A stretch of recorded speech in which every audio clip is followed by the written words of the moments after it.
అందరూ చూస్తున్న సందేశం గౌరవనీయులు జస్టిస్ నూతలపాటి వెంకటరామన్ గారిని వారి అమూల్యమైన సందేశం ఇచ్చి మనందరూ కూడా స్ఫూర్తిని ప్రసాదించమని కోరుతున్నాం. 6వ ప్రపంచ తెలుగు ప్రజల మహాసభ గౌరవ అధ్యక్షులు డాక్టర్ మండలి దుర్గప్రసాద్ గారు,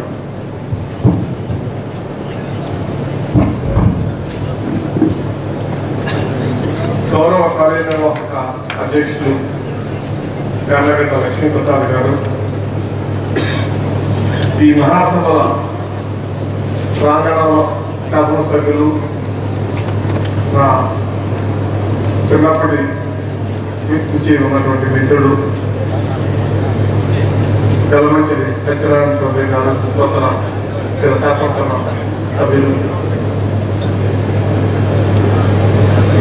ఈరోజు జ్యోతి ప్రజ్వలింపజేసి ఈ సమావేశాలను ప్రారంభంగా చేసినటువంటి శ్రీమతి శైలజాకిరణ్ గారు,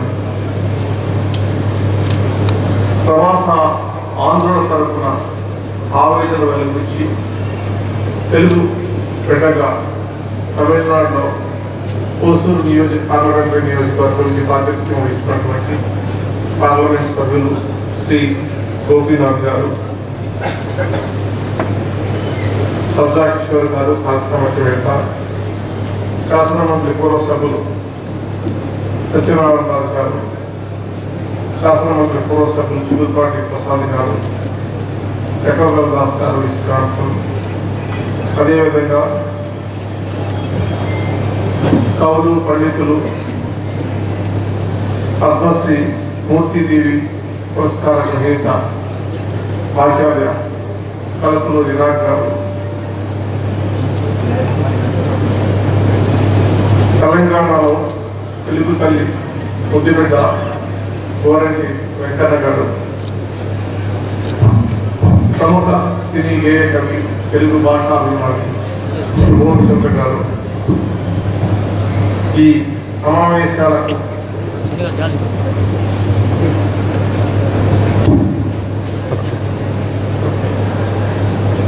ఈ సమావేశాలకు మనకు ఆతిథ్యం ఇచ్చి ఈ భవనాలను ఉపయోగించుకుని మార్చేసి సౌకర్యం కలిగించినటువంటి కేబిఎన్ కళాశాల కార్యదర్శి పూర్వగుంట శ్రీనివాస్ గారు, నారాయణ గారు, అదేవిధంగా ఈ సమావేశం కార్యక్రమాల నిర్వహణ బాధ్యత మీద వేసుకుని కష్టపడి పనిచేస్తున్నటువంటి కొత్తకొండ సుబ్బారావు గారు, పూర్ణచంద్ర గారు, అంతేకాకుండా అజ్ఞాతంగా ఉండి తెలుగు భాష కోసం, తెలుగు భాష రక్షణ కోసం అనేక వ్యాసాలు రచించి కష్టపడుతున్నటువంటి మిత్రులు నందువేలి ముక్తేశ్వరరావు గారు, వేరే భాషా సంస్కృతి వచ్చి కొనగొట్టడాన్ని మనం ఎట్టి పరిస్థితుల్లోనూ సహించరాదు. స్వతంత్రం వచ్చిన తర్వాత కూడా తెలుగు వారు మద్రాస్ ప్రెసిడెన్సీ ప్రాంతంలో ఉండటం వల్ల మన భాషా సంస్కృతి అణగదక్కబడింది. అంతేకాదు, స్వతంత్ర సమయంలో పోరాడినటువంటి తెలుగు వారి పాత్ర గురించి కూడా తగినంత గుర్తింపు లభించలేదు. తెలుగు భాషను వాడుక భాషగా మార్చి ప్రజలకు సాహిత్యం అందించడం కోసం కృషి చేసినటువంటి గిడుగు రామమూర్తి నుంచి గురజాడ వరకు, రఘుపతి వెంకటరత్న నాయుడు, త్రిపురనేని రామస్వామి చౌదరి, కందుకూరి వీరేశలింగం లాంటి మహానుభావులు కాలానికి ఎదురీది భాషను పరిపుష్టిపరిచారు. ఈనాటికి వాడుక భాషకు సంబంధించి మనం ఇంకా ప్రజలకు దగ్గర కాలేదనేటటువంటి విషయం స్పష్టమవుతుంది. దానికి కారణం, స్వతంత్రం వచ్చిన తర్వాత ప్రత్యేకించి తెలుగు భాష మీద ఏ ప్రభుత్వం దృష్టి పెట్టలేదు. కానీ గమనించవలసిన విషయం ఏంటంటే, ప్రపంచంలో అనేక దేశాలు వారి మాతృభాషలను అభివృద్ధి పరిచి లాభాలు పొందాయి. ఉదాహరణకు దక్షిణ కొరియా దేశంలో అమెరికా కన్నా 4 గంటల మేధా సంపత్తిలోనూ కొత్త నూతన ఆవిష్కరణలోనూ ముందుంది. అక్కడ వారి మాతృభాషలోనే వారు పరిశోధన చేస్తారు, భాష కొనసాగుతుంది, విద్యాబోధన కొనసాగుతుంది. అదేవిధంగా జపాన్, చైనా, ఇజ్రాయెల్ అనేక దేశాలు ఇవాళ ఇంగ్లీష్ భాష మాట్లాడే కన్నా వారి మాతృభాషలో విద్యాబోధన చేసి అనేక నూతన ఆవిష్కరణ చేసి ప్రపంచంలో ముందున్నాయి. హిబ్రూ భాషలో మరి ఇజ్రాయెల్ చాలా అభివృద్ధి చెందినటువంటి విషయం కూడా మనం గమనించాల్సిందిగా కోరుతున్నాం. ఆ దేశాలు వారి సాంకేతికను, వారి విజ్ఞానాన్ని తమ భాషలో రాసుకున్నాయి, తమ భాషలోనే ఆలోచించాయి, తమ భాషలోనే విజయ గీతాలను ఆలపింపజేశాయి. అక్కడ మాతృభాష ఉపాధినిచ్చింది, ఆత్మ గౌరవాన్ని పెంచింది. వారితో వ్యాపారం చేయడానికి ప్రపంచమంతా ఇవాళ ఎగబడుతున్నటువంటి పరిస్థితి ఉంది. ఏ జాతికైనా అంతకు మించిన గౌరవం ఏముంటుంది? మాతృభాష మీద మమకారంతో దాని అస్తిత్వాన్ని కాపాడుకోవడానికి బంగ్లాదేశ్ అనేటటువంటి ఒక దేశాన్ని ఏర్పాటు చేసుకున్న సంగతి మనం గమనించాం. ఈనాటి పాలకులు ఆ విషయాన్ని గుర్తుపెట్టుకోవాల్సినటువంటి అవసరం ఎంతైనా ఉంది. భాష, జీవితం, సంసారం, మతం, ఆచారం, ఈ ఐదింటి కలబోతే సంస్కృతి. మన దైనందిక జీవన విధానం అదే నేటి మన సంస్కృతి. పరాయి దేశీ భాష సంస్కృతి నుంచి మంచి విషయాలను గ్రహించడంలో తప్పేమీ లేదు, కానీ గుడ్డిగా అనుకరిస్తే మనం ఎంతో నష్టపోతాం. ఈ విషయాన్ని మహాత్మా గాంధీ ఒక సందర్భంగా అన్నారు. ఆ విషయాన్ని మీకు చెప్తాను. I will like the wind of other cultures to blow through my doors and Windows, but I refuse to be blown of from my feet by them అనుకో. కాబట్టి ఏదైనా ప్రపంచంలో నూతన విజ్ఞానాన్ని కానీ భాషని కానీ నేర్చుకోవడానికి, నా సంస్కృతి తలైపోకుండా ఉండటం కోసం, మా సంస్కృతి నాశనం కాకుండా ఉండటం కోసం నేను ఆమోదిస్తానని ఆయన చెప్పారు. కొందరు ఇటీవల కాలంలో తెలుగు భాషలో మాట్లాడటంలోనూ చదువుకోవటం వల్ల ఆ భాష అభివృద్ధి చేయడం వల్ల వెనకబడిపోతామని చెప్పి భావిస్తున్నారు. ప్రపంచ అధునాతన నాగరికతకు దూరం అయిపోతాం అనేటటువంటి భావనలో ఉన్నారు. వాస్తవానికి సరికాదని మనందరికీ తెలుసు. మాతృభాషలో విద్యను అభ్యసించి పైకి వచ్చినటువంటి అనేక మంది ప్రముఖులు ఉన్నారు. వారి గురించి నేను ప్రత్యేకించి చెప్పనవసరం లేదు. కానీ ఈవేళ పెట్టుబడిదారులను ఆకర్షించి ఉద్యోగాలు సంపాదించాలంటే కేవలం ఇంగ్లీష్ భాష వల్లే అదే సాధ్యమవుతున్నటువంటి భ్రమలో ఉన్నారు. ఎందుకంటే పెట్టుబడిదారులకు కావాల్సింది ఇంగ్లీష్లో మాట్లాడే వ్యక్తులని, వారే సమర్థవంతంగా ఉద్యోగం కానీ వ్యాపారం చేస్తారనేటటువంటి దురభిప్రాయంతో ఉన్నారు. వాస్తవానికి మాతృభాషలో చదువుకొని ఉద్యోగం సంపాదించిన వ్యక్తి పరాయి భాషలో ఆలోచించి అభివృద్ధి చెందలేదని అనుకోవటం భ్రమ మాత్రమే. తెలుగు మాధ్యమంలో చదువుకున్నటువంటి పిల్లలు ఫ్రెంచ్, జర్మనీ, స్పానిష్ వంటి భాషలను అనాయాసంగా నేర్చుకుంటున్నారు. మన రాష్ట్రంలో బాల్యంలో తెలుగు మాధ్యమంలో చదువుకున్నటువంటి ఒక వ్యక్తి ఇవాళ 14 భాషల్లో పరిజ్ఞానం సంపాదించి ఇప్పుడు ఐక్యరాజ్య సమితిలో దౌత్యవేత్తగా పనిచేస్తున్నటువంటి విషయం మీకు తెలుసు.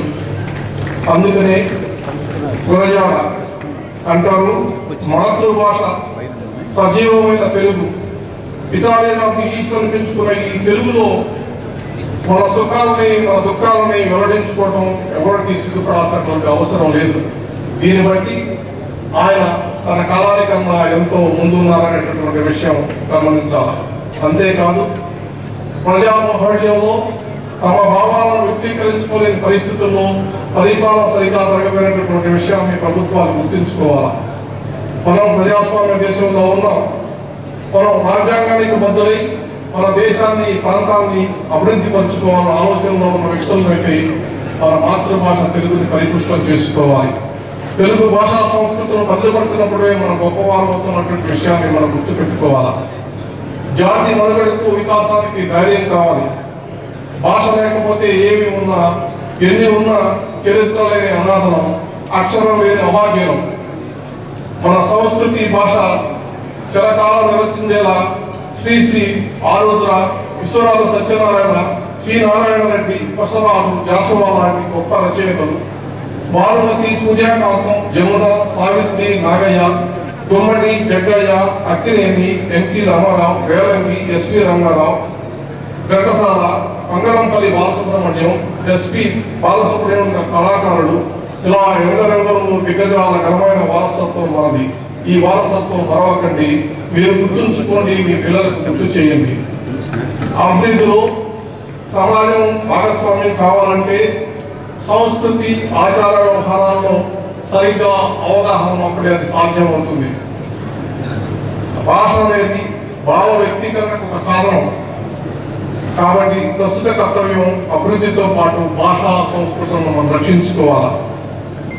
కొందరు భాషాభిమానులైన మంత్రులు, ముఖ్యమంత్రులు ఉన్నప్పుడు మాత్రమే తెలుగు భాషపై కొంత అభివృద్ధి జరుగుతుంది. ఈ సందర్భంగా ప్రపంచ తెలుగు మహాసభలు నిర్వహించి ఆనాటి ముఖ్యమంత్రి జలగవేంద్రరావు, మంత్రి మండల వెంకటకృష్ణారావు తెలుగు జాతికి గుర్తు తెచ్చి తెలుగు వారి సంస్కృతికి ఆత్మగౌరవానికి ప్రతీకగా నిలిచిన ఎన్టీ రామారావును మనం గుర్తుంచుకోవాలి. ఈ సందర్భంగా ప్రత్యేకించి కవులు, రచయితలు, ఇతర ప్రముఖులకి నేను ఒక విషయం, వారి పాత్ర గురించి సమాజంలో ఎలా ప్రవర్తించాలనేటటువంటి విషయాన్ని చెప్పదలుచుకుంటాను. వారు డ్యూటీ పెట్టి సమాజాన్ని ఉత్తేజపరిచి ప్రజల శ్రేయస్సు కోసం రచన చేయాలా. మీకు ప్రజాభిమానం కావాలి, చరిత్రలో నిలిచిపోవాలా.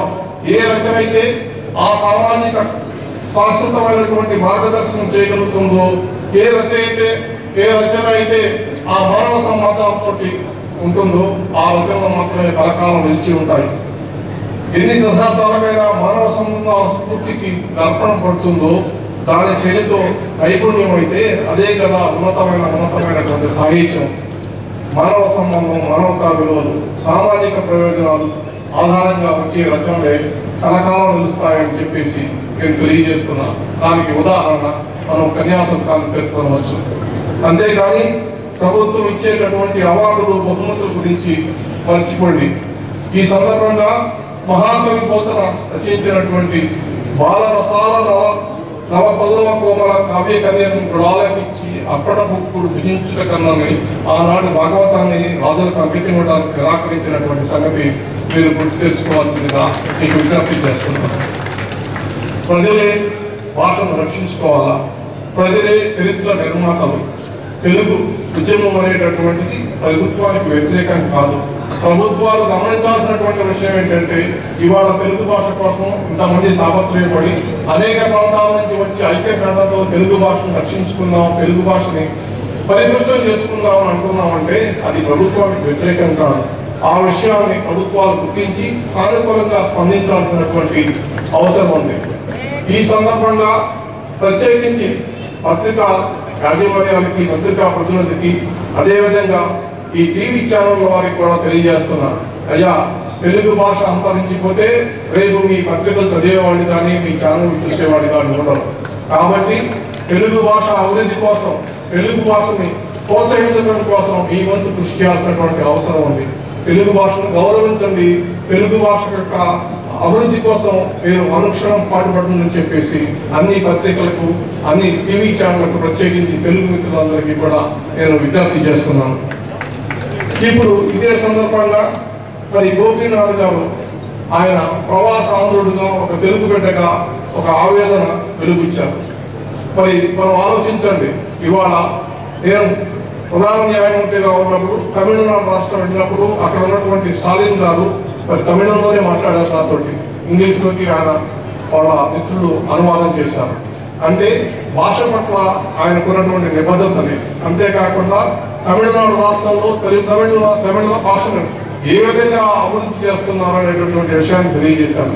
నేను చాలా సంతోషించాను. అదే విషయాన్ని అనేక సార్లు నేను ప్రస్తావించాను కూడా. మరి అటువంటి చోట అక్కడ తమిళులకి ఎంత ప్రాధాన్యత ఉందో, తర్వాత ప్రపంచవ్యాప్తంగా ఏ తమిళులైనా బాధపడితే తమిళనాడు రాష్ట్రం ఎలా ప్రతిస్పందిస్తుందో మనం చూసాం. శ్రీలంకలో అల్లర్లు జరిగినప్పుడు కానీ, ఇతర ప్రాంతాల్లో తమిళుల మీద దాడులు జరిగినప్పుడు కానీ తమిళ ప్రభుత్వం ఏ రకంగా స్పందించి కేంద్ర ప్రభుత్వం మెడలో ఉంచి తమిళ ప్రజల హక్కులను రక్షించిందో మనం చూసాం. ఆ విధంగా ఐక్యతతోటి తెలుగు ప్రజలు కూడా, తెలుగు ప్రజలని, ప్రవాసాంధ్రులని, వారి హక్కులని, వారి భాషని, వారి సంస్కృతిని, వారి చరిత్రని నిలుపుకునే విధంగా మనం మద్దతు ఇవ్వాల్సినటువంటి అవసరం ఉంది. దీనికి మనకన్నా ప్రభుత్వాలు చేయాల్సినటువంటి అవసరం ఉంది. మిత్రులారా, పత్రికా ప్రతినిధులారా, ప్రజాప్రతినిధులారా, కవులారా, తెలుగు ప్రజలారా, మీరందరూ ఒకటి గుర్తుపెట్టుకోండి. ఏ ప్రభుత్వం అయినా మరి కవులను చూసో, మనలాంటి తెలుగు భాషా అభిమానులను చూసో భయపడుతుందని నేను అనుకుంటున్నా. ఎందుకంటే ప్రజల అభిమానం వాళ్ళకుంటే వాళ్ళు పాలిస్తామనేటటువంటి ఆశతోటుంటారు. కాబట్టి ప్రజలు తెలుగు భాషను రక్షించుకొని తెలుగు భాషను ప్రజలు ఆదరిస్తే ప్రభుత్వాలు విలువ వస్తాయి. ఆ విషయాన్ని మనం గుర్తుపెట్టుకోండి. యావత్ తెలుగు ప్రజలందరూ కూడా, కోట్లాది తెలుగు ప్రజలందరూ కూడా మా భాష గొప్పది, మా తెలుగు తల్లి గొప్పది, తెలుగు సంస్కృతి గొప్పది అని చెప్పేసి దెబ్బలు తలుచుకోవడం కాదు. తెలుగు భాష కోసం రోడ్ల మీద వచ్చి అభిమానం చూపించి తెలుగు భాషని కనుక రక్షించుకునే ప్రభుత్వాల మీద కనుక ఒత్తిడి తీసుకొస్తేనే ఏ ప్రభుత్వం అయినా తెలుగు భాషకు గౌరవిస్తుంది అనేటటువంటి విషయాన్ని తెలుగు ప్రజలు గమనించాలా, గుర్తించాలా. తెలుగు ప్రభుత్వాలకి ఏ పార్టీ అయినా కావచ్చు, ఓట్లు రావాలంటే ప్రజా మద్దతు కావాలా, ప్రజా మద్దతు కావాలంటే తెలుగు భాష మద్దతు ఇస్తేనే తెలుగు ప్రజలు ఓట్లు వేస్తారంటే ఖచ్చితంగా తెలుగు భాషకి చాలా అద్భుతమైనటువంటి సువర్ణ అక్షరాలతో లిఖించబోయేటటువంటి రోజులు వస్తాయని చెప్పేసి ఈ సందర్భంగా మనం చేస్తూ ఆ వంతు ప్రయత్నంగా మరి మీరందరూ కృషి చేయాలని చెప్పి కోరుకుంటున్నాను. ఈ సందర్భంగా మరి కొన్ని కోరికల్ని నేను రాష్ట్ర ప్రభుత్వం దృష్టికి తీసుకొస్తున్నాను. గోపీనాథ్ గారికి కూడా చెప్తున్నా, మరి తెలుగు పరిస్థితి దుస్థితి గురించి వారు చెప్పారు. అవును, గతంలో అనేక సంఘటనలు జరిగినాయి. ఆ సంఘటనలో నేను కూడా బాధితుడు కాబట్టి నేను ఆ విషయాల గురించి చెప్పదలుచుకోలేదు. అయినప్పటికీ కూడా ప్రస్తుతం ఉన్నటువంటి కూటమి ప్రభుత్వానికి చెందినటువంటి ప్రజాప్రతినిధులు ఈ వేదిక మీద ఉన్నారు. తప్పనిసరిగా ఇవాళ ప్రభుత్వంలో ఉన్నటువంటి పెద్దలంతా ఈ సభ టీవీ ఛానల్స్ ద్వారా తప్పనిసరిగా చూస్తూ ఉంటారు. మన అభిప్రాయాలు మనం ఈ సమావేశంలో వెల్లడించడం తప్పనిసరిగా మన చెవులకి చేరతాయని చెప్పి ఆశిస్తున్నాను.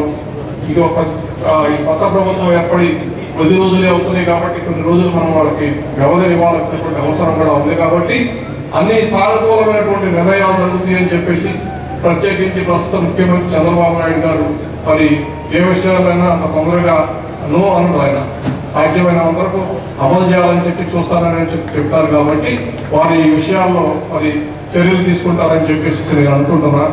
నా మొదటి డిమాండ్ ఏంటంటే, డిమాండ్ కాదు, కోరిక. ప్రస్తుతం తక్షణమే మనం పొట్టి శ్రీరాములు తెలుగు విశ్వవిద్యాలయాన్ని ఇక్కడ ఏర్పాటు చేయాలి, ఆంధ్రప్రదేశ్లో ఏర్పాటు చేయాలి. ఎందుకంటే తెలంగాణ రాష్ట్రం వారు ఏర్పడి వారి విశ్వవిద్యాలయాన్ని ఏర్పాటు చేసుకుని కార్యక్రమాలు నిర్వహిస్తుంది. అక్కడ అనేక మంది ఈ ఆంధ్రప్రదేశ్ రాష్ట్రానికి చెందినటువంటి ఉద్యోగులు మరి విద్యార్థులు ఉన్నారు. వారి భవిష్యత్తు కూడా చాలా అవసరం కాబట్టి తక్షణమే ఈ తెలుగు విశ్వవిద్యాలయాన్ని ఏర్పాటు చేయాలని కోరుతున్నారు. అంతేకాకుండా గత ప్రభుత్వం తెలుగు భాషను మరి అణిచివేయడానికి అనాలో లేకపోతే మరి అభివృద్ధి చేయడానికి అనాలో ఒక GOMS 85 వచ్చింది, దాన్ని రద్దు చేయాలా. ఇక్కడ అభివృద్ధి అంటే గుర్తుకొస్తుంది, మన మండల కుతుబ్సాద్ గారు ఒక చిన్న కథ చెబుతారు. అదేమిటంటే భాషను రక్షించడం గురించి ఒక కథ చెప్తాడు. ఒక చెరువులో, ఒక నదిలో ప్రవాహం తీవ్రంగా ఉంది, చేపపిల్లలు ఎగురుతూ ఉంటాయి. నది ఒడ్డున కూర్చున్నటువంటి ఒక పిల్లకోతి ఆ చేపపిల్లలు ఒక్కొక్క చేపపిల్లని పట్టుకొచ్చి ఒడ్డు మీద వేస్తూ ఉంది. అంతలో వెంటనే ఉన్నటువంటి పెద్దకోతి ముసలికోతి అన్నట్టు నువ్వు ఏం చేస్తున్నావు అని పిల్లకోతిని, ఏమి లేదు, నేను ఈ చేపపిల్లలు మునిగిపోతుంటే వాటిని రక్షిస్తున్నానని చెప్పేసి. ఆ విధంగా మరి గతంలో GOMS 85 తీసుకొచ్చారు, దాన్ని రద్దు చేయాలా. దానికోసం గుంటుపల్లి శ్రీనివాస్ అనేటటువంటి ఒక ఆయన మరి హైకోర్టులో ఒక వాయిద్యం దాఖలు చేసి విజయం పొందాడు. ఆ జీవోని హైకోర్టు ఇక్కడ జస్టిస్ మహేశ్వరి గారి పెంచి రద్దు చేసింది. దాని మీద మరి సుప్రీంకోర్టు అప్పుడున్నటువంటి రాష్ట్ర ప్రభుత్వం సుప్రీంకోర్టులో ఒక స్పెషల్ లీవ్ పిటిషన్ దాఖలు చేసింది. అది తక్షణమే విరమింపజేసి GOMS 85 రద్దు చేసి పూర్వ తెలుగు విద్యా విధానాన్ని మళ్ళా ప్రవేశపెట్టాలని చెప్పి ప్రభుత్వానికి విజ్ఞప్తి చేస్తున్నాం. అదేవిధంగా చంద్రబాబు నాయుడు గారి గత ముఖ్యమంత్రిగా ఉన్నప్పుడు GOMS నెంబర్ 40 కింద తెలుగు భాషాభివృద్ధి ప్రాధికార సంస్థ అనేటటువంటి ఒక సంస్థని ఏర్పాటు చేయడం జరిగింది. తర్వాత అది కాలక్రమేణా మరి దాన్ని ఎటువంటి కార్యక్రమాలు చేపట్టకుండానే అది ఉంది. తక్షణమే దాన్ని పునరుద్ధరణ చేసి తెలుగు భాషకు సహాయం చేస్తారని చెప్పి ఆశిస్తున్నాను. ఈ మహాసభలు చిరస్థాయిగా నుంచి ఇతివృత్తాలతో, కథలతో, కవితలతో, వ్యాసాలతో, నాటకాలతో తదితర రచనలను వివరణ ప్రోత్సాహం అందించేందుకు ప్రత్యేకించి యువతరం మిత్రులకు ఉపయోగపడే విధంగా, అదేవిధంగా తెలుగు సాహిత్యాన్ని ప్రపంచ భాషల్లోకి మార్చేటటువంటి అనువాద శక్తిని వారికి ఇచ్చే విధంగా మరి వారికి దశ దిశ నిర్దేశం చేసి విజయవంతం చేస్తారని చెప్పి ఆశిస్తూ ఈ సమావేశాలకు చేసినటువంటి మీ అందరికీ కూడా మరొకసారి కృతజ్ఞతలు తెలియజేస్తూ అర్థవంతమైనటువంటి చర్చలతోటి తెలుగు భాషను మరింత పరిపుష్టం చేస్తారని ఆశిస్తూ చివరిసారిగా మహాకవి శ్రీ పాటలతో ఈ నా ప్రసంగాన్ని ముగిస్తాను. తెలుగువారి దిశక్తి, తెలుగువారి దిశక్తి, తెలుగువారి క్రియాశక్తి నలుదిశలా రహించాలా, తెలుగుతనం జయించాలా, కొట్లాడి తెలుగు జాతి హర్షించాలా, ఆనందం తెలుగునాట వర్షించాలా, తెలుగువాడి వాడి దీపించాలా, తెలుగునాట తెలుగు పాట వ్యాపించాలా, తమ గమ్యం తెలుగు వాళ్ళు చేరేవాళ్ళ ఈ వేళ నేను కోరేది. నమస్కారం. వేరే భాషా సంస్కృతి వచ్చి కొలగొట్టడాన్ని మనం ఎట్టి పరిస్థితుల్లోనూ సహించరాదు. స్వతంత్రం వచ్చిన తర్వాత కూడా తెలుగు వారు మద్రాస్ ప్రెసిడెన్సీ ప్రాంతంలో ఉండటం వల్ల మన భాషా సంస్కృతి అణగదక్కబడింది. అంతేకాదు స్వతంత్ర సమయంలో పోరాడినటువంటి తెలుగు వారి పాత్ర గురించి కూడా తగినంత గుర్తింపు లభించలేదు. తెలుగు భాషను వాడుక భాషగా మార్చి ప్రజలకు సాహిత్యం అందుదడం కోసం కృషి చేసినటువంటి గిడుగు రామమూర్తి నుంచి గురజాడ వరకు రఘుపతి వెంకటరత్న నాయుడు, త్రిపురనేని రామస్వామి చౌదరి, కందుకూరి వీరేశలింగం లాంటి మహానుభావులు కాలానికి ఎదురీది భాషను పరిపుష్టిపరిచారు. ఈనాటికి వాడుక భాషకు సంబంధించి మనం ఇంకా ప్రజలకు దగ్గర కాలేదనేటటువంటి విషయం స్పష్టమవుతుంది. దానికి కారణం స్వతంత్రం వచ్చిన తర్వాత ప్రత్యేకించి తెలుగు భాష మీద ఏ ప్రభుత్వం దృష్టి పెట్టలేదు. కానీ గమనించవలసిన విషయం ఏంటంటే ప్రపంచంలో అనేక దేశాలు వారి మాతృభాషలను అభివృద్ధి పరిచి లాభాలు పొందాయి. ఉదాహరణకు దక్షిణ కొరియా దేశంలో అమెరికా కన్నా 4 గంటల మేధా సంపత్తిలోనూ కొత్త నూతన ఆవిష్కరణలోనూ ముందుంది. అక్కడ వారి మాతృభాషలోనే వారు పరిశోధన చేస్తారు, భాష కొనసాగుతుంది, విద్యాబోధన కొనసాగుతుంది. అదేవిధంగా జపాన్, చైనా, ఇజ్రాయెల్ అనేక దేశాలు ఇవాళ ఇంగ్లీష్ భాష మాట్లాడే కన్నా వారి మాతృభాషలో విద్యాబోధన చేసి అనేక నూతన ఆవిష్కరణ చేసి ప్రపంచంలో ముందున్నాయి. హిబ్రూ భాషలో ఇజ్రాయెల్ చాలా అభివృద్ధి చెందినటువంటి విషయం కూడా మనం గమనించాల్సిందిగా కోరుతున్నాం. ఆ దేశాలు వారి సాంకేతికను, వారి విజ్ఞానాన్ని తమ భాషలో రాసుకున్నాయి, తమ భాషలోనే ఆలోచించాయి, తమ భాషలోనే విజయ గీతాలను ఆలపింపజేశాయి. అక్కడ మాతృభాష ఉపాధినిచ్చింది, ఆత్మ గౌరవాన్ని పెంచింది. వారితో వ్యాపారం చేయడానికి ప్రపంచమంతా వాళ్ళు ఎగబడుతున్నటువంటి పరిస్థితి ఉంది. ఏ జాతికైనా అంతకు మించిన గౌరవం ఏముంటుంది? మాతృభాష మీద మమకారంతో దాని అస్తిత్వాన్ని కాపాడుకోవడానికి బంగ్లాదేశ్ అనేటటువంటి ఒక దేశాన్ని ఏర్పాటు చేసుకున్న సంగతి మనం గమనించాం. ఈనాటి పాలకులు ఆ విషయాన్ని గుర్తుపెట్టుకోవాల్సినటువంటి అవసరం ఎంతైనా ఉంది. భాష, జీవితం, సంసారం, మతం, ఆచారం ఈ 5 కలబోతే సంస్కృతి. మన దైనందిక జీవన విధానం అదే నేటి మన సంస్కృతి. పరాయి దేశీ భాష సంస్కృతి నుంచి మంచి విషయాలను గ్రహించడంలో తప్పేమీ లేదు. కానీ గుడ్డిగా అనుకరిస్తే మనం ఎంతో నష్టపోతాం. ఈ విషయాన్ని మహాత్మా గాంధీ ఒక సందర్భంగా అన్నారు. ఆ విషయాన్ని మీకు చెప్తాను. I will like the wind of other cultures to blow through my doors and Windows, but I refuse to be blown of from my feet by them అనుకోరు. కాబట్టి ఏదైనా ప్రపంచంలో నూతన విజ్ఞానాన్ని కానీ భాషని కానీ నేర్చుకోవడానికి నా సంస్కృతి తరలిపోకుండా ఉండటం కోసం, మా సంస్కృతి నాశనం కాకుండా ఉండటం కోసం నేను ఆమోదిస్తానని ఆయన చెప్పారు.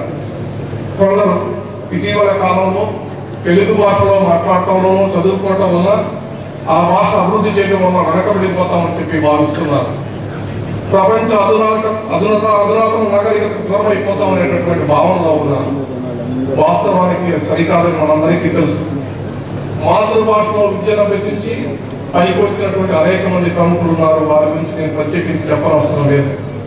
కానీ ఈవేళ పెట్టుబడిదారులను ఆకర్షించి ఉద్యోగాలు సంపాదించాలంటే కేవలం ఇంగ్లీష్ భాషలోనే అదే సాధ్యమవుతున్నటువంటి భ్రమలో ఉన్నారు. ఎందుకంటే పెట్టుబడిదారులకు కావాల్సింది ఇంగ్లీష్లో మాట్లాడే వ్యక్తులని, వారే సమర్థవంతంగా ఉద్యోగం కానీ వ్యాపారం చేస్తారనేటటువంటి దురభిప్రాయంతో ఉన్నారు. వాస్తవానికి మాతృభాషలో చదువుకొని ఉద్యోగం సంపాదించిన వ్యక్తి పరాయి భాషలో ఆలోచించి అభివృద్ధి చెందలేదని అనుకోవటం భ్రమ మాత్రమే. తెలుగు మాధ్యమంలో చదువుకున్నటువంటి పిల్లలు ఫ్రెంచ్, జర్మనీ, స్పానిష్ వంటి భాషలను అనాయాసంగా నేర్చుకుంటున్నారు. మన రాష్ట్రంలో బాల్యంలో తెలుగు మాధ్యమంలో చదువుకున్నటువంటి ఒక వ్యక్తి ఇవాళ 14 భాషల్లో పరిజ్ఞానం సంపాదించి ఇప్పుడు ఐక్యరాజ్య సమితిలో దౌత్యవేత్తగా పనిచేస్తున్నటువంటి విషయం మీకు తెలుసు. అందుకనే గురజాడ అంటారు, మాతృభాష సజీవమైన తెలుగు, పితాలేదానికి ఈస్ట్ అనిపించుకున్న ఈ తెలుగులో మన సుఖాలని మన దుఃఖాలని వెల్లడించుకోవడం ఎవరికి సిగ్గుపడాల్సినటువంటి అవసరం లేదు. దీన్ని బట్టి ఆయన తన కాలానికన్నా ఎంతో ముందున్నారనేటటువంటి విషయం గమనించాలి. అంతేకాదు ప్రజామహళ్యంలో తమ భావాలను వ్యక్తీకరించుకోలేని పరిస్థితుల్లో పరిపాలన సరిగా జరగదనేటటువంటి విషయాన్ని ప్రభుత్వాలు గుర్తుంచుకోవాలి. మనం ప్రజాస్వామ్య దేశంలో ఉన్నాం. మనం రాజ్యాంగానికి బద్దులై మన దేశాన్ని, ప్రాంతాన్ని అభివృద్ధి పరుచుకోవాలన్న ఆలోచనలో ఉన్న వ్యక్తులైతే మన మాతృభాష తెలుగుని పరిపుష్టం చేసుకోవాలి. తెలుగు భాషా సంస్కృతులను భద్రపరిచినప్పుడే మన గొప్పవారు అవుతున్నటువంటి విషయాన్ని మనం గుర్తుపెట్టుకోవాలి. జాతి మనుగడకు, వికాసానికి ధైర్యం కావాలి. భాష లేకపోతే ఏమి ఉన్నా, ఎన్ని ఉన్నా చరిత్ర లేని అనాథనం, అక్షరం లేని అభాగ్యం. మన సంస్కృతి భాష చిరకాలం నిలచించేలా శ్రీ శ్రీ ఆరుద్ర, విశ్వనాథ సత్యనారాయణ, సి నారాయణ రెడ్డి, బసవరాజు, జాషువా లాంటి గొప్ప రచయితలు, Bhanumathi, Suryakantham, Jamuna, Savitri, Nagayya, Gummadi, Jaggayya, Akkineni, NT Rama Rao, Velangi, SV Ranga Rao, Ghantasala, Mangalampalli Balasubrahmanyam, SP Balasubrahmanyam కళాకారులు, ఇలా ఎందరెందరూ దిగ్గజాల ఘనమైన వారసత్వం మనది. ఈ వారసత్వం మరవకండి, మీరు గుర్తుంచుకోండి, మీ పిల్లలకు గుర్తు చేయండి. అభివృద్ధిలో సమాజం భాగస్వామ్యం కావాలంటే సంస్కృతి, ఆచార వ్యవహారాల్లో సరిగ్గా అవగాహన ఉన్నప్పుడే అది సాధ్యమవుతుంది. భాష అనేది భావ వ్యక్తీకరణకు ఒక సాధనం. కాబట్టి ప్రస్తుత కర్తవ్యం అభివృద్ధితో పాటు భాషా సంస్కృతులను మనం రక్షించుకోవాలి. కొందరు భాషాభిమానులైన మంత్రులు, ముఖ్యమంత్రులు ఉన్నప్పుడు మాత్రమే తెలుగు భాషపై కొంత అభివృద్ధి జరుగుతుంది. ఈ సందర్భంగా ప్రపంచ తెలుగు మహాసభలు నిర్వహించి ఆనాటి ముఖ్యమంత్రి జలగ వెంకటరావు, మంత్రి మండల వెంకటకృష్ణారావు తెలుగు జాతికి గుర్తు తెచ్చి తెలుగు వారి సంస్కృతికి ఆత్మగౌరవానికి ప్రతీకగా నిలిచిన ఎన్టీ రామారావును మనం గుర్తుంచుకోవాలి. ఈ సందర్భంగా ప్రత్యేకించి కవులు, రచయితలు, ఇతర ప్రముఖులకి నేను ఒక విషయం, వారి పాత్ర గురించి సమాజంలో ఎలా ప్రవర్తించాలనేటటువంటి విషయాన్ని చెప్పదలుచుకుంటాను. వారు డ్యూటీ పెట్టి సమాజాన్ని ఉత్తేజపరిచి ప్రజల శ్రేయస్సు కోసం రచన చేయాలా. మీకు ప్రజాభిమానం కావాలి, చరిత్రలో నిలిచిపోవాలా. ఏ రచన అయితే ఆ సామాజిక శాశ్వతమైనటువంటి మార్గదర్శనం చేయగలుగుతుందో, ఏ రచన అయితే ఆ మానవ సంబంధాలతో ఉంటుందో ఆ రచనలు మాత్రమే కలకాలం నిలిచి ఉంటాయి. ఎన్ని దశాబ్దాలకైనా మానవ సంబంధాల స్ఫూర్తికి దర్పణం పడుతుందో దాని శైలితో నైపుణ్యం అయితే అదే కదా ఉన్నతమైనటువంటి సాహిత్యం. మానవ సంబంధం, మానవతా విలువలు, సామాజిక ప్రయోజనాలు ఆధారంగా వచ్చే రచనలే కలకాలం నిలుస్తాయని చెప్పేసి నేను తెలియజేస్తున్నా. దానికి ఉదాహరణ మనం కన్యాశుల్కాన్ని పేర్కొనవచ్చు. అంతేకాని ప్రభుత్వం ఇచ్చేటటువంటి అవార్డులు, బహుమతుల గురించి మర్చిపోండి. ఈ సందర్భంగా మహాకవి పోతన రచించినటువంటి బాలరసాల నవపల్లవ కోమల కావ్య కన్యను గుడాలకిచ్చి అప్పట బుక్కుడు భుజించుట కన్నాని ఆనాడు భాగవతాన్ని రాజులకు అంకితం ఇవ్వడానికి నిరాకరించినటువంటి సంగతి మీరు గుర్తు తెచ్చుకోవాల్సిందిగా మీకు విజ్ఞప్తి చేస్తున్నాను. ప్రజలే భాషను రక్షించుకోవాలా, ప్రజలే చరిత్ర నిర్మాతలు. తెలుగు ఉద్యమం అనేటటువంటిది ప్రభుత్వానికి వ్యతిరేకం కాదు.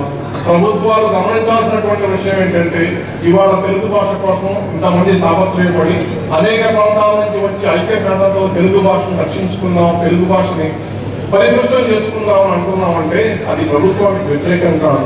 ఆ విషయాన్ని ప్రభుత్వాలు గుర్తించి సానుకూలంగా స్పందించాల్సినటువంటి అవసరం ఉంది. ఈ సందర్భంగా ప్రత్యేకించి పత్రికా యాజమాన్యానికి, పత్రికా ప్రతినిధికి, అదేవిధంగా ఈ టీవీ ఛానల్ వారికి కూడా తెలియజేస్తున్నా, అయ్యా తెలుగు భాష అంతరించిపోతే రేపు మీ పత్రికలు చదివేవాడిని కానీ మీ ఛానల్ చూసేవాడిని కానీ ఉండరు. కాబట్టి తెలుగు భాష అభివృద్ధి కోసం, తెలుగు భాషని ప్రోత్సహించడం కోసం మీ వంతు కృషి చేయాల్సినటువంటి అవసరం ఉంది. తెలుగు భాషను గౌరవించండి. తెలుగు భాష యొక్క అభివృద్ధి కోసం మీరు అనుక్షణం పాటుపడమని చెప్పేసి అన్ని పత్రికలకు, అన్ని టీవీ ఛానళ్లకు, ప్రత్యేకించి తెలుగు మిత్రులందరికీ కూడా నేను విజ్ఞప్తి చేస్తున్నాను. ఇప్పుడు ఇదే సందర్భంగా మరి గోపీనాథ్ గారు ఆయన ప్రవాస ఆంధ్రుడుగా, ఒక తెలుగు బిడ్డగా ఒక ఆవేదన వెలుగుచ్చారు. మరి మనం ఆలోచించండి, ఇవాళ నేను ప్రధాన న్యాయమూర్తిగా ఉన్నప్పుడు తమిళనాడు రాష్ట్రం వెళ్ళినప్పుడు అక్కడ ఉన్నటువంటి స్టాలిన్ గారు మరి తమిళంలోనే మాట్లాడారు నాతోటి. ఇంగ్లీష్లోకి ఆయన వాళ్ళ మిత్రులు అనువాదం చేశారు. అంటే భాష పట్ల ఆయనకున్నటువంటి నిబద్ధతని, అంతేకాకుండా తమిళనాడు రాష్ట్రంలో తమిళ భాషను ఏ విధంగా అభివృద్ధి చేస్తున్నారు అనేటటువంటి విషయాన్ని తెలియజేశాను. నేను చాలా సంతోషించాను. అదే విషయాన్ని అనేక సార్లు నేను ప్రస్తావించాను కూడా.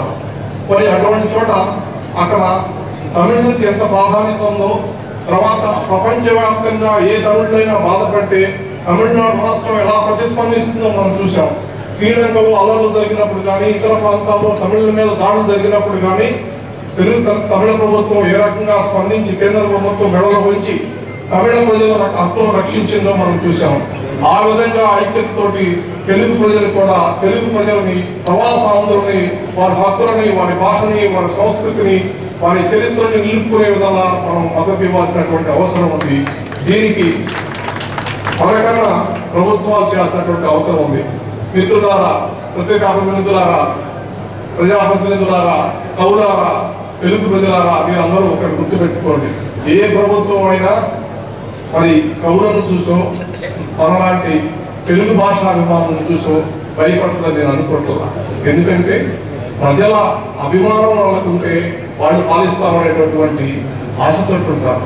కాబట్టి ప్రజలు తెలుగు భాషను రక్షించుకొని, తెలుగు భాషను ప్రజలు ఆదరిస్తే ప్రభుత్వాలు విలువ వస్తాయి. ఆ విషయాన్ని మనం గుర్తుపెట్టుకోండి. యావత్ తెలుగు ప్రజలందరూ కూడా, కోట్లాది తెలుగు ప్రజలందరూ కూడా మా భాష గొప్పది, మా తెలుగు తల్లి గొప్పది, తెలుగు సంస్కృతి గొప్పది అని చెప్పేసి దెబ్బలు తరుచుకోవడం కాదు. తెలుగు భాష కోసం రోడ్ల మీద వచ్చి అభిమానం చూపించి తెలుగు భాషని కనుక రక్షించుకునే ప్రభుత్వాల మీద కనుక ఒత్తిడి తీసుకొస్తేనే ఏ ప్రభుత్వం అయినా తెలుగు భాషకు గౌరవిస్తుంది అనేటటువంటి విషయాన్ని తెలుగు ప్రజలు గమనించాలా, గుర్తించాలా. తెలుగు ప్రభుత్వాలకి ఏ పార్టీ అయినా కావచ్చు, ఓట్లు రావాలంటే ప్రజా మద్దతు కావాలా, ప్రజా మద్దతు కావాలంటే తెలుగు భాష మద్దతు ఇస్తేనే తెలుగు ప్రజలు ఓట్లు వేస్తారంటే ఖచ్చితంగా తెలుగు భాషకి చాలా అద్భుతమైనటువంటి సువర్ణ అక్షరాలతో లిఖించబోయేటటువంటి రోజులు వస్తాయని చెప్పేసి ఈ సందర్భంగా మనం చేస్తూ ఆ వంతు ప్రయత్నంగా మరి మీరందరూ కృషి చేయాలని చెప్పి కోరుకుంటున్నాం. ఈ సందర్భంగా మరి కొన్ని కోరికల్ని నేను రాష్ట్ర ప్రభుత్వం దృష్టికి తీసుకొస్తున్నాను. గోపీనాథ్ గారికి వాడు చెప్తున్నా, మరి తెలుగు పరిస్థితి దుస్థితి గురించి వారు చెప్పారు.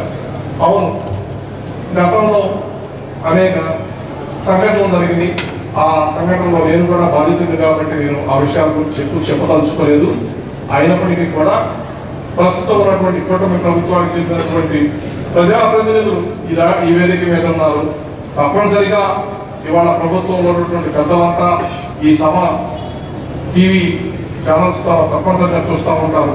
మన అభిప్రాయాలు మనం ఈ సమావేశంలో వెల్లడించడం తప్పనిసరిగా మన చెవులకి చేరతాయని చెప్పి ఆశిస్తున్నాను.